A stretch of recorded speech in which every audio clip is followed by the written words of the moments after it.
ನಾನು ನಿಮ್ಮ ಪ್ರೀತಿಯ BS ಅಪ್ಪಣ್ಣವರು ಮಾತಾಡ್ತಿದ್ದೆ. ಇವತ್ತು ನಾನು ನಿಮ್ಮನ್ನು ಕರ್ಕೊಂಡು ಹೋಗ್ತಾ ಇರೋದು 1659ನೇ ಇಸವಿಯ ಮಳೆಗಾಲದ ಒಂದು ರಾತ್ರಿಗೆ ಸಿಂಹಾದ್ರಿಯ ಬೆಟ್ಟಗಳ ನಡುವೆ ಪ್ರತಾಪಗಢದ ತಪ್ಪಲಿನಲ್ಲಿ ಮೃತ್ಯು ಹೊಂಚು ಹಾಕಿ ಕೂತಿದೆ. ಅತ್ತ ಕಡೆ ಬಿಜಾಪುರದ ಸುಲ್ತಾನ ಕಳಿಸಿದ ಆ 6 ಅಡಿ ಎತ್ತರದ ದೈತ್ಯಾಕೃತಿ ಅಫ್ಜಲ್ ಖಾನ್.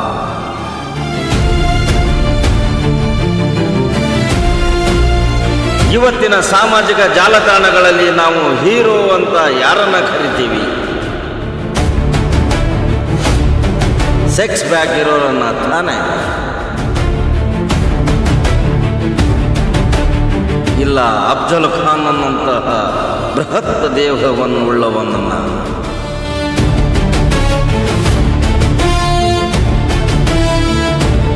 ಡಿಯರ್ ಫ್ರೆಂಡ್ಸ್,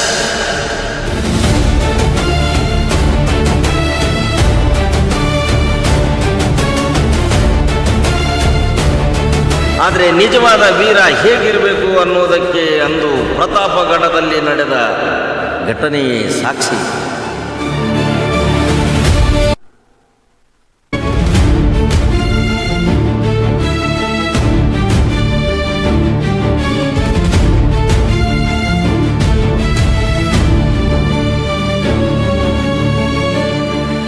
ಒಂದು ಕಡೆ ಅಫ್ಜಲ್ ಖಾನ್ನ ಲಕ್ಷಾಂತರ ಸೈನಿಕರ ದಂಡು, ಇನ್ನೊಂದು ಕಡೆ ಕೇವಲ ಬೆರಳೆಣಿಕೆಯಷ್ಟು ಮಾವಳಿ ಯೋಧರು. ಶಿವಾಜಿ ಮಹಾರಾಜರಿಗೆ ಗೊತ್ತು, ಮುಖಾಮುಖಿ ಯುದ್ಧದಲ್ಲಿ ಗೆಲ್ಲುವುದು ಅಸಾಧ್ಯ ಅಂತ.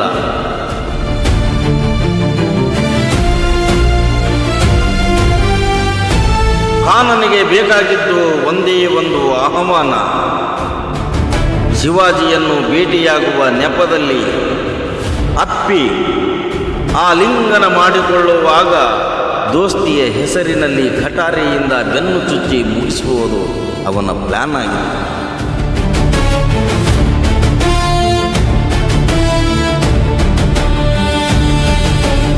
ಫ್ರೆಂಡ್ಸ್, ಆದರೆ ಅವತ್ತು ಶಿವಾಜಿ ಮಹಾರಾಜರು ಸಿದ್ಧರಾಗಿ ಬಂದಿದ್ದರು.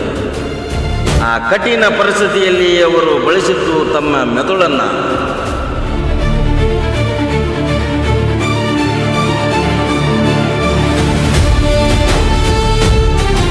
ಅಫ್ಜಲ್ ಖಾನನ ಆಲಿಂಗದೊಳಗಡೆ ಅಡಗಿದ್ದ ಮೃತ್ಯುವನ್ನು ಅವರು ಮೊದಲೇ ಊಹಿಸಿದ್ದರು. ಒಳಗೆ ಕವಚ, ಹೊರಗೆ ಸಾಧಾರಣ ಬಟ್ಟೆ, ಕೈಯಲ್ಲಿ ವಾಘಖಾನ್. ಡಿಯರ್ ಫ್ರೆಂಡ್ಸ್, ವಾಘನ್ ಖಾನ್ ಅಂದರೆ ನಿಮಗೆ ಏನಂತ ಗೊತ್ತಾ? ಹುಲಿಯ ಉಗುರಿನ ಆಯುಧವನ್ನು ಧರಿಸಿದ್ರು. ಇದು ಬರೀ ಆಯುಧವಾಗಿರಲಿಲ್ಲ,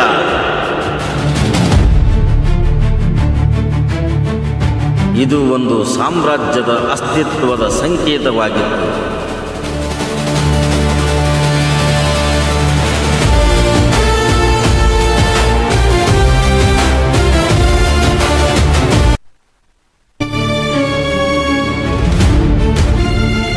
ಖಾನ್, ಹೇ ಶಿವಾಜಿ, ಆವೋ ಮೇರೆ ಗಲ್ಲೆ ಲಗಾವ್ ಅಂತ ಕರೆದ. ಮಹಾರಾಜರು ಮುಂದೆ ಹೋದರು. ಆ ತಬ್ಬಿಕೊಂಡ ಕ್ಷಣ ಆ ಕಳ್ಳನ ಕೈ ಖಾನನ ಬೆನ್ನಿಗೆ ಹೋಗಿ ಕಟಾರಿಯನ್ನು ಹೊರತೆಗೆಯಿತು. ಆದರೆ ಶಿವಾಜಿ ಮಹಾರಾಜರು ಕವಚಕ್ಕೆ ತಾಗಿ ಆ ಕಟಾರಿ ಜಾರಿತು. ಅದೇ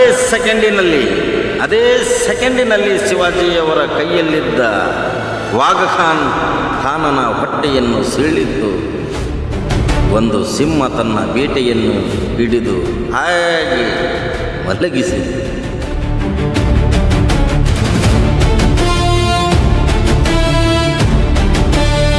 ಸ್ನೇಹಿತರೆ, ಇತಿಹಾಸ ಅನ್ನೋದು ಬರೀ ದಿನಾಂಕಗಳಲ್ಲ. ಇತಿಹಾಸ ಅನ್ನೋದು ಆ ಕ್ಷಣದ ಧೈರ್ಯ. ಆ ದಿನ ಕೇವಲ ಒಬ್ಬ ಅಫ್ಜಲ್ ಖಾನ್ ಸಾಯಲಿಲ್ಲ, ಅಂದು ಮೊಘಲರ ದರ್ಪ ಸತ್ತಿತ್ತು.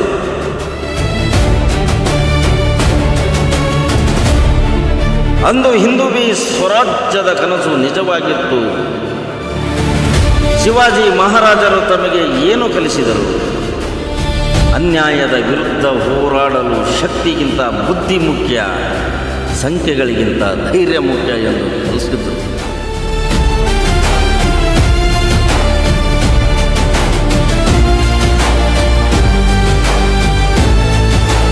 ಗಡಲಾಲ್ ಬಣ ಸಿಂಘೇಲ. ಡಿಯರ್ ಫ್ರೆಂಡ್, ಗಡಲಾಲ್ ಬಣ ಸಿಂಘೇಲ ಅಂದರೆ ಏನಂತ ಗೊತ್ತಾ? ಸಿಂಹಗಡದ ಕದನ.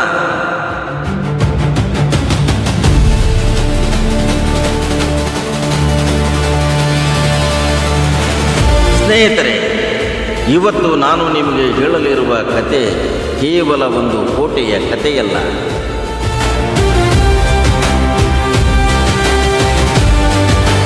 ಇದು ಒಂದು ಅಪ್ಪ ಮಗನ ಮೇಲಿನ ಪ್ರೀತಿ ಮತ್ತು ಮಗನಿಗೆ ದೇಶದ ಮೇಲಿರುವ ನಿಷ್ಠೆಯ ಕತೆ.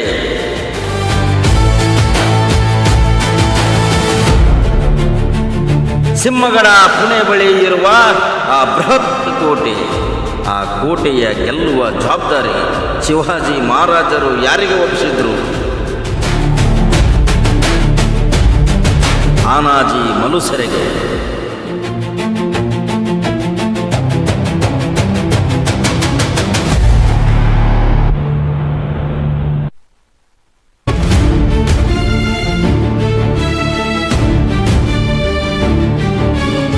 ಕಲ್ಪಿಸಿಕೊಳ್ಳಿ, ತಾನಾಜಿಯ ಮಗನಿಗೆ ಮದುವೆ ನಿಶ್ಚಯವಾಗಿದೆ.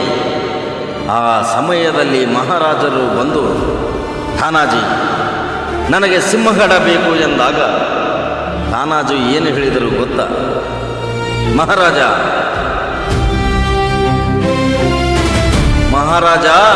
ಮಗನ ಮದುವೆ ಮುಂದೆ ಆಗುತ್ತದೆ, ಆದರೆ ಸ್ವರಾಜ್ಯದ ಕನಸು ಮೊದಲು. ಡಿಯರ್ ಫ್ರೆಂಡ್ಸ್, ನೆನಪಿಸಿಕೊಳ್ಳಿ, ಊಹಿಸಿಕೊಳ್ಳಿ. ತಾನಾಜಿ ತನ್ನ ಕೇವಲ 300 ಯೋಧರೊಂದಿಗೆ ಕಡಿದಾದ ಬೆಟ್ಟದ ಗೋಡೆಯನ್ನು ಹತ್ತಿದ ರೀತಿ ಇಂದಿನ ಸ್ಪೈಡರ್ ಮ್ಯಾನ್ ಸಿನಿಮಾಗಳಿಗಿಂತ ಅದ್ಭುತವಾಗಿತ್ತು. ಆ ರಾತ್ರಿ ಮಳೆಯ ನಡುವೆ ಅವರು ಕೋಟೆಯ ಗೋಡೆಗಳನ್ನು ಹತ್ತಿದಾಗ ಒಳಗಿದ್ದ ಮೊಘಲರ ಸೈನ್ಯಕ್ಕೆ ಎಚ್ಚರವೇ ಆಗಲಿಲ್ಲ. ತಾನಾಜಿ ಹೋರಾಡಿದ ರೀತಿ ಅವರ ಶರೀರದಲ್ಲಿದ್ದ 100 ಗಾಯಗಳಾಗಿದ್ದವು. ಆದರೂ ಅವರು ಬಿಡಲಿಲ್ಲ. ತಮ್ಮ ಕೊನೆಯ ಉಸಿರು ಇರುವವರೆಗೂ ಆ ಕೋಟೆಯ ಮೇಲೆ ಭಗವಾನ್ ಧ್ವಜವನ್ನು ಹಾರಿಸಿಯೇ ಬಿಟ್ಟರು.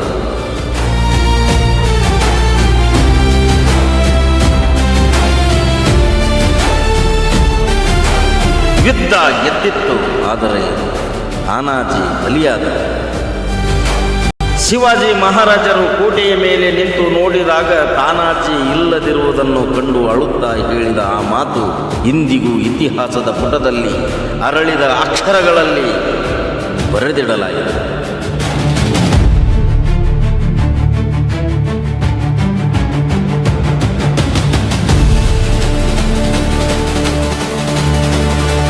ಗಡಲಾಲ್ ಬಣ ಸಿಂಹಗೇಲ. ಕೋಟೆ ಬಂತು, ಆದರೆ ಸಿಂಹವನ್ನು ಕಳೆದುಕೊಂಡೆ.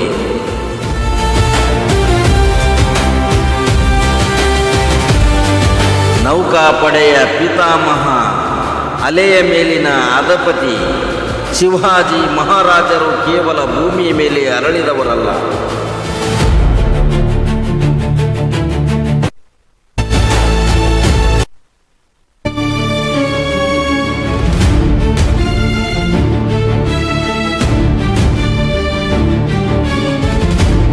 ಅವರು ಸಮುದ್ರವನ್ನು ತಮ್ಮ ನಿಯಂತ್ರಣದಲ್ಲಿ ಇಟ್ಟುಕೊಂಡಿದ್ದರು.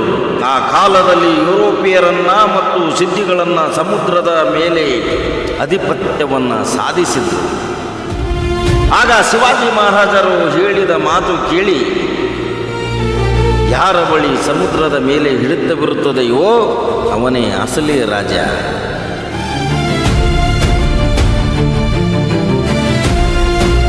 ಡಿಯರ್ ಫ್ರೆಂಡ್ಸ್, ಅವರು ಕೇವಲ ಮಾತುಗಳನ್ನು ಆಡಲಿಲ್ಲ, ಸ್ವಂತ ನೌಕಾಪಡೆಯನ್ನೇ ಸೃಷ್ಟಿಸಿದರು. ಕೊಂಕಣದ ಕರಾವಳಿಯಲ್ಲಿ ಸುಮಾರು 400ಕ್ಕೂ ಹೆಚ್ಚು ಹಡಗುಗಳನ್ನು ನಿರ್ಮಿಸಿದರು. ಸಿಂಧುದುರ್ಗ, ವಿಜಯದುರ್ಗದಂತಹ ಸಮುದ್ರ ಕೋಟೆಗಳನ್ನು ಕಟ್ಟಿದರು. ಈ ಕೋಟೆ ಅಂದು ಬ್ರಿಟಿಷರಿಗೆ, ಪೋರ್ಚುಗೀಸರಿಗೆ ನಡುಕವನ್ನು ಹುಟ್ಟಿಸುತ್ತಿದ್ದವು.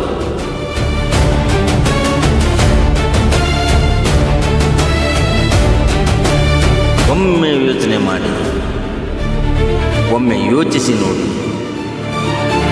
ಅಂದು ಅವರು ಸೃಷ್ಟಿಸಿದ ಆ ನೌಕಾಪಡೆ ಇಂದಿನ ನಮ್ಮ ಭಾರತೀಯ ನೌಕಾಪಡೆಗೆ ಬುನಾದಿ.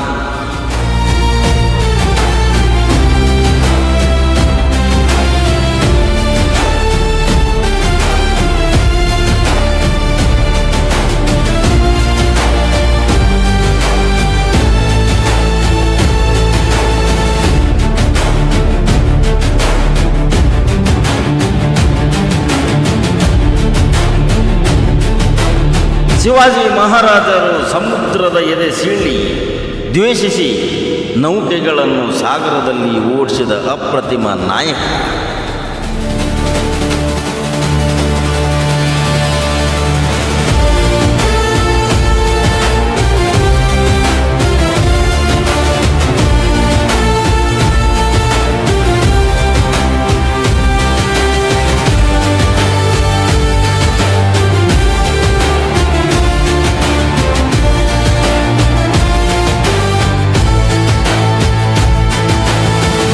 ಸಮುದ್ರದ ಉಪ್ಪು ನೀರನ್ನು ಹೀರಿದ ಅದೆಷ್ಟೋ ಮರಾಠಿ ನಾವಿಕರು ತಮ್ಮ ಪ್ರಾಣವನ್ನು ತಣವಾಗಿಸಿ ಸ್ವರಾಜ್ಯವನ್ನು ಕಾಪಾಡಿದರು.